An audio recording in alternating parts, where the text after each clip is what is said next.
السلام عليكم ورحمة الله وبركاته. رب اشرح لي صدري ويسر لي أمري واحلل عقدة من لساني يفقهوا قولي.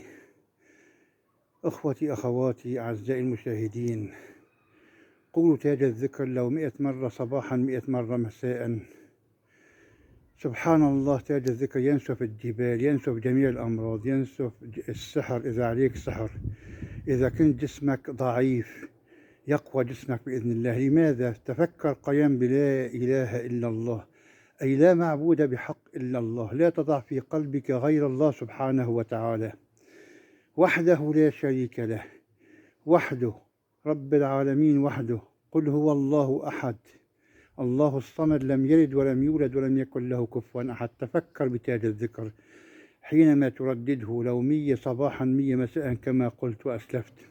سبحان الله، له الملك وله الحمد. إذا كان ملك ولله المثل الأعلى، كم له من الملك؟ إن الله سبحانه وتعالى يملك الدنيا والآخرة سبحان الله، وهو على كل شيء قدير، يستطيع فعل كل شيء، ليس عنده مستحيلات أبدا.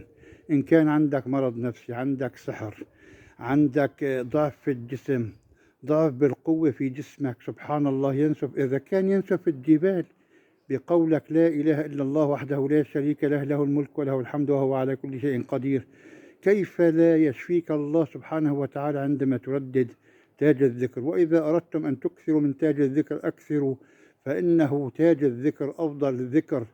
لا إله إلا الله رجحت على السماوات والأراضين سبحان الله. نعم، عندما قال سيدنا موسى لله سبحانه وتعالى قل لي دعاء أدعو به، فقال له رب العالمين ادعو قول لا إله إلا الله. قال يا رب كل الناس تقولها، قال نعم، ولكن إذا وضعتها في كفة الميزان ترجح كفة لا إله إلا الله عن السماوات والأراضين كلها في الكفة الثانية سبحان الله. إذن أدمنوا على تاج الذكر وأكثروا، إذا تستطيع 1000 2000 3000 5000 6000 مرة تاج الذكر.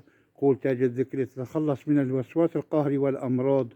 وإذا قلت لكم ينسف الجبال، فكيف لا تشفوا بتاج الذكر بإذن الله سبحانه وتعالى. السلام عليكم ورحمة الله وبركاته.